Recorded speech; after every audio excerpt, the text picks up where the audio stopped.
I'm Tracy Baxter with today's Record Newswatch. They say they're on a fact-finding mission. Members of the special Orange County Legislative Committee looking into the current condition of the closed government center today began what is expected to be a week-long series of hearings to obtain sworn testimony to help them look into the building's condition and all the financial numbers that have been presented to either renovate the existing structure or demolish the facility and build new.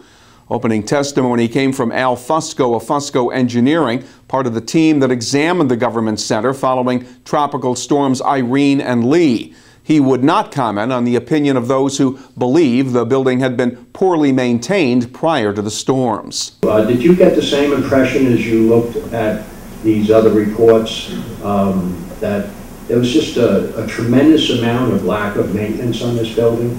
You know, especially things that were just obvious that could have easily been fixed, that weren't fixed. We didn't include in our report anything in relationship to any previous issues that the county may or may not have had. We did an existing report based upon what we saw as of that day. Back in May, Orange County legislators failed to provide the two-thirds majority needed to approve initial bonding for construction of a new government center at a cost of $75 million. The county executive's office has said renovations to the existing structure would run around $67 million. The committee will not be hearing from County Executive Ed Diana because of his decision not to provide sworn testimony. Reporter Chris McKenna will have the latest developments here at Record Online and in tomorrow's Times-Herald Record. In Sullivan County, a teenager from Barryville was sentenced today for his role in a fatal car crash that killed his cousin along Herring Road in the town of Lumberland last December. County Court Judge Frank Labuda sentenced 18-year-old Charles Wolf to 6 months in Sullivan County Jail and 5 years probation. Back in June, Wolf had pleaded guilty to vehicular manslaughter and driving while ability impaired by alcohol and drugs. The car he was driving veered off the road, slammed into a tree, and burst into flames. The crash killed 18-year-old Kyle McKechnie of Westfield, New Jersey, and seriously injured 2 other passengers. Wolf could have been sentenced to up to 7 years in prison, but relatives of the victims requested that Wolf receive no jail time. Sullivan County District Attorney Jim Farrell disagreed, saying Wolf needs to serve some time behind bars as a way to be accountable and responsible for his actions behind the wheel. Meantime, police say speed was a major factor in the Saturday morning crash that killed 2 Newburgh men in the city of Newburgh.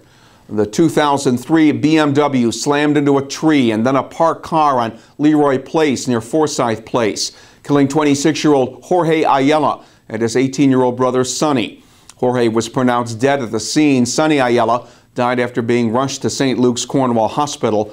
Both men were known to local police. Jorge had done time in prison for a felony drug sale conviction. Sonny was charged with felony robbery for an alleged stabbing a year ago.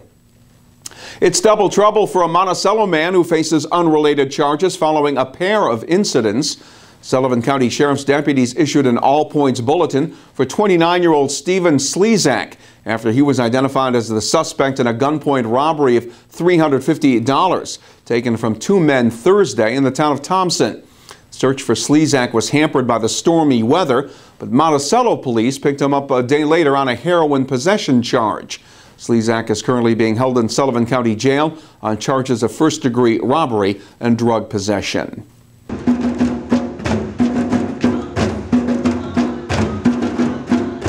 Those in attendance at the Rosendale Recreation Center over the weekend got a combination history and music lesson during Drumfest Japan, a 2-day percussion festival that showcased a taiko drum, an instrument that has been in use for more than 1,000 years.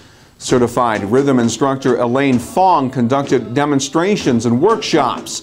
The word taiko means big drum. Because the drum head is so large, playing it is extremely physical. People were invited to bring their own percussion instruments to play at the festival. The Drum Fest was supported by a grant from the Dutchess County Arts Council. And Sunday was Bill Perry Day in Sugar Loaf.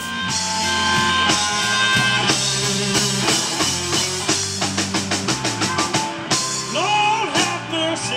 As fans of the famous blues guitarist gathered in the sculpture garden at Bertoni Gallery to pay tribute to the life and musical contributions made by the late blues man. Many of the musicians influenced by Perry were on hand to celebrate his life through song and dance. Perry died in 2007 at the age of 49. He was born in Goshen and played with the likes of Levon Helm and Richie Havens, and developed a large following here and in Europe. During the celebration, Lauren Lazari of New Hampton was awarded the Bill Perry Scholarship, which is given each year to an aspiring area music student. Threat of a thunderstorm will hang over us for at least a few more days. Tuesday will be partly cloudy with the high temperatures in the 80 to 85 degree range. Wednesday will also feature a mix of sun and clouds with the highs around 85, and there will be the chance of a passing thunderstorm both days. Stay connected to Record Online for breaking news and read all the stories and features important to you in tomorrow's edition of the Times Herald Record. For Record Newswatch, I'm Tracy Baxter.